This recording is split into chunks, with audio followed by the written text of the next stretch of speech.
Have you ever been wandering your local grocery store's produce department and come across this weirdly shaped fruit and thought to yourself, what exactly is it?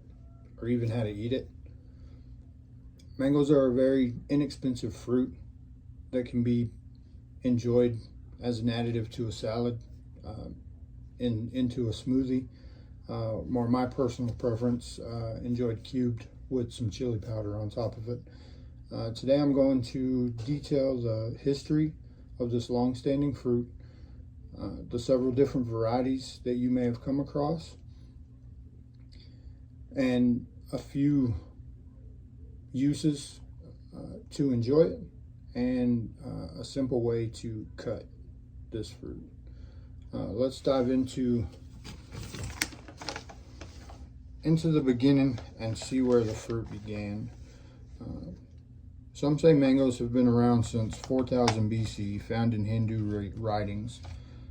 Scientific fossils evidence indicates that the mango made its first appearance 25 to 30 million years ago in northeast India, Myanmar, and Bangladesh. They traveled down to southern India shortly after. Food for thought: unpeeling the mango's interesting history in India, Century Pal. Mangoes were enjoyed in the Eastern world for many years before finding its way west into Puerto Rico about 1750. Shortly after Mexico from the Philippines in the early 19th century, and finally making land in Miami, Florida by Dr. Fletcher in 1863, who brought 2 fruit-bearing trees from the West Indies, eventually bearing fruit and producing a couple different varieties. Now let's get into some of the more known varieties of mangoes being produced worldwide, mainly the ones that we come across in our grocery store. Many cultivators of this fruit have been produced over the years, but the most sustainable varieties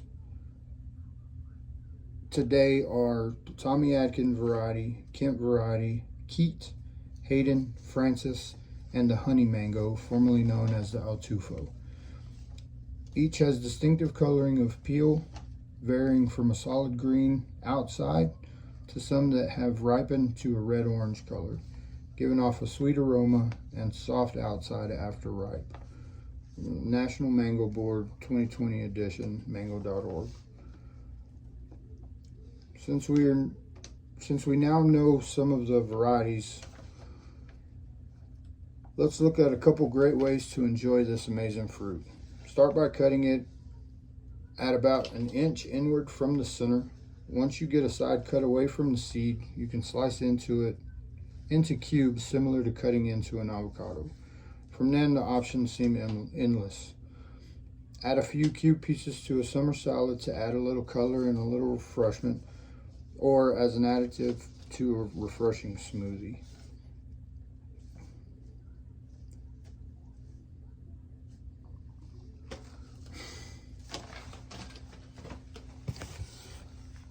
By now you've come full circle with the mango, knowing its origins and its history, how long it's been around,